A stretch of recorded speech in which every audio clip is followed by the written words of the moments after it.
والجان وعلى آله وصحبه ومن اتبعهم بإحسان أما بعد أعوذ بالله من الشيطان الرجيم بسم الله الرحمن الرحيم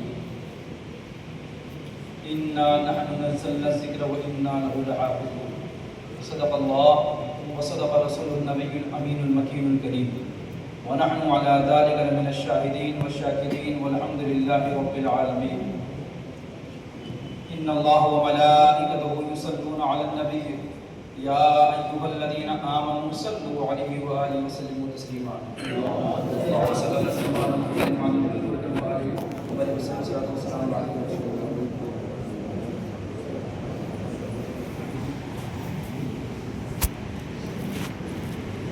کسی شاعر نے کیا خوب کہا ہے،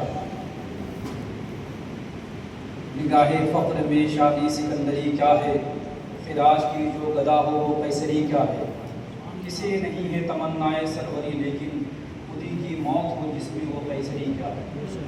معزز سامعین کرام، یہ جو آپ طالبان علوم نبویہ کا یہ جو مجمع دیکھ رہے ہیں اور اتنی کثیر تعداد میں جو فارغین دیکھ رہے ہیں، یہ ایک بیگ نہیں ہو گیا، یہ ایک شخص کی کاوش سے نہیں ہو گیا۔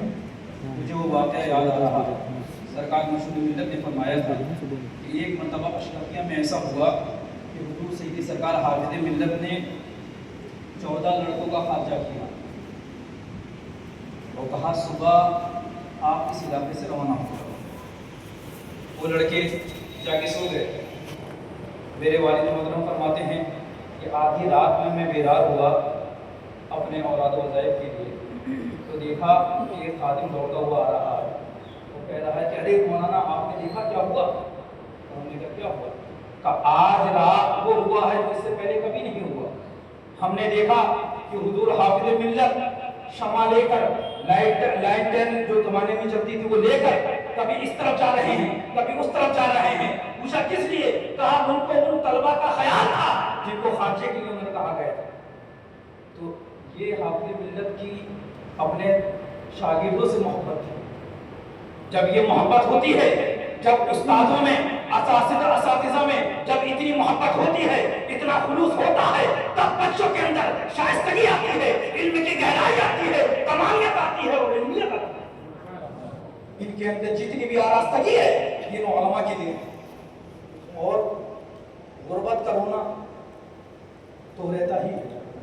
آپ جانتے ہیں آقا کریم کہ یہ طالبان علوم نبویہ ہیں، یہ علماء انبیاء اور آقا کریم کے وارث ہیں، اور جو کچھ وراثت میں ہوتا ہے وہ سب ملتا ہے۔ ہمارے نبی کریم صلی اللہ علیہ وسلم نے غربت میں زندگی گزاری، تو جتنے بھی علماء ہیں اگر ان کے پاس حضور سید سرکار مشہور ملت نے فرمایا اگر ان کو غربت کا سامنا ہے تو سمجھ جائیں کہ کسی نہ کسی درجے میں وہ انبیاء کے وارثین ہیں۔ معزز سامعین کرام، یہ علم آج یہ قالین رات میں آیا، دیکھا کہ یہ قالین بچھایا جا رہا ہے۔ یہ قالین تقریباً 2 سال میں بدلا جاتا ہے۔ آپ لوگ جانتے ہیں کتنے مدت کے لیے اس میں عوام آ کے بیٹھتی ہے؟ 10 منٹ کے لیے، 5 منٹ کے لیے۔ اگر 5 وقت نماز کا وقت نکالا جائے تو پورے 24 گھنٹے میں 1 گھنٹے کے لیے عوام آ کے اس پر بیٹھتی ہے۔ تب اس قالین کا یہ حال ہوتا ہے کہ سال میں بدل دیا جاتا ہے، لیکن یہ طالبان علوم نبویہ ہیں کہ جس بستر پر بیٹھتے ہیں وہ بستر اتنا خستہ ہو جاتا ہے، جس بستر کو 3 سال تک استعمال کرتے ہیں وہ بستر اتنا خستہ ہو جاتا ہے کہ اگر پکڑ کے کھینچو تو پھٹ جائے گا۔ یہ ان کی کاوشیں ہیں، یہ ان کی محنتیں ہیں، ان کے کپڑے اتنے خستہ ہو جاتے ہیں۔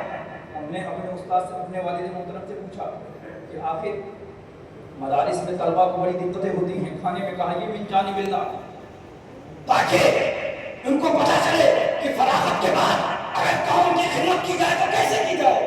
اگر ان کو اچھے کھانوں کی عادت پڑ جائے گی، اگر اچھی زندگی گزارنے کی عادت پڑ جائے گی تو عوام میں کیسے مشکل برداشت کریں گے۔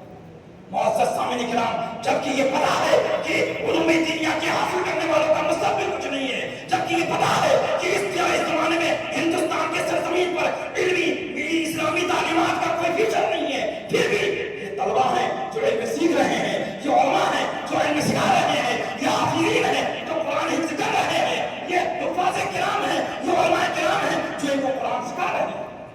سب جانتے ہو اسکول میں آپ پیسہ دیتے ہو، اپنے بچے کو صحیح فقیر اپنی اولاد کو نکالتے ہو اور وہ پڑھتا ہے اور آپ سامنے سے پیسہ بھی پے کرتے ہو، اس کے باوجود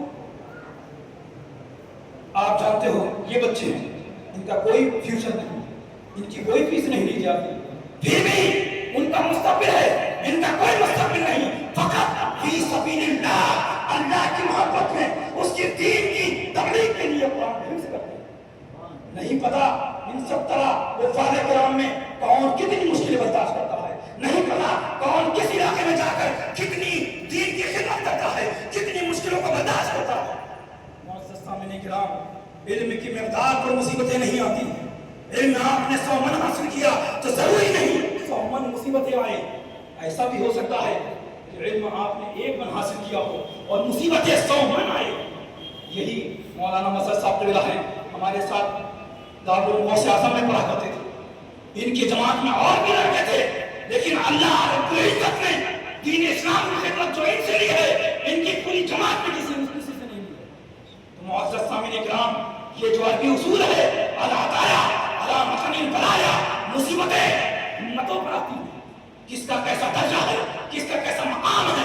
آج یہ کلیاں ہیں، پتہ نہیں کس کے دل میں یاد الہی کتنی بستی ہے، پتہ نہیں کس کے دل میں قرب الہی کتنا آنے والا ہے، لیکن معزز سامعین کرام، یہ طالبان علوم نبویہ ہیں، انہوں نے علم اس لیے نہیں حاصل کیا کہ مستقبل میں کوئی نعمتیں حاصل کریں، شہرتیں حاصل کریں، جبکہ آپ جانتے ہیں ہندوستان کا مستقبل کیا ہے۔ یہاں پر کوئی حافظ ہوتا ہے، کوئی عالم ہوتا ہے، تو جگہوں کی قلتیں ہیں، اب تو جنہیں کتنے مدارس ٹوٹ رہے ہیں، تو جگہ بھی گئی، پھر کیسا مستقبل ان کا۔ لیکن یہ اس قرآنی آیات کے مسائل ہے جس کے بارے میں ہم نے فرمایا اِنَّا نَحْنُ نَزَّلْنَا الذِّکْرَ وَإِنَّا لَهُ لَحَافِظُونَ۔ اللہ ان کے ذریعے قرآن کی حفاظت فرماتا ہے، اللہ ان کے ذریعے قرآن کے صبر و زیر و زبر اور پیش و تجدید اس کے الفاظ کی حفاظت ان طالبان علوم نبویہ کے ذریعے فرماتا ہے۔ لیکن ان کے دلوں میں جتنا اخلاص ہوگا، جتنی ان کی ہمتیں ہوں گی، جتنی ان کے اندر طاقتیں ہوں گی، جتنی ان کے اندر برداشت ہوگی، جتنا ان کا مقام و مرتبہ ہوگا، آپ نہ جانو، علاقہ نہ جانے، لوگ نہ جانے، اس سے بڑھ کر مقام و مرتبہ ان علماء کرام، یہ جتنی بھی خدمتیں کریں ان کو ان کی خدمت کا ثواب ملے گا۔ لیکن ان سب نے جتنی خدمت کری ہے ان سب کا ثواب ایک ایک عالم کو ملے گا۔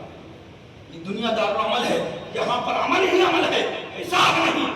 اولیاء کرام نے فرمایا وقت آ رہا ہے، قیامت کا وقت ہوگا، وہاں حساب ہی حساب ہوگا، عمل نہیں ہوگا۔ رب کریم کی بارگاہ میں دعا ہے ان طالبان علوم نبویہ کے فضل فضل و کرم سے، ان کے وسیلے سے ہم سب کو دلوں میں اخلاص عطا فرمائے، ہم سب کو دین میں استقامت عطا فرمائے، ہم سب کو مصائب والآلام پر صبر عطا فرمائے۔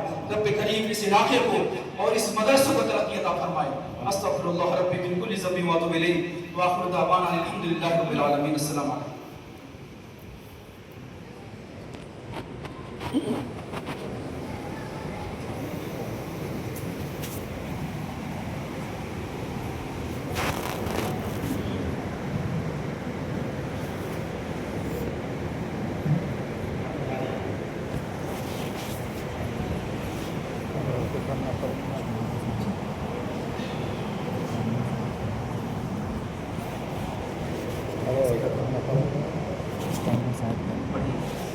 بسم اللہ الرحمن الرحیم، الحمدللہ رب العالمین، الرحمن الرحیم، مالک یوم الدین،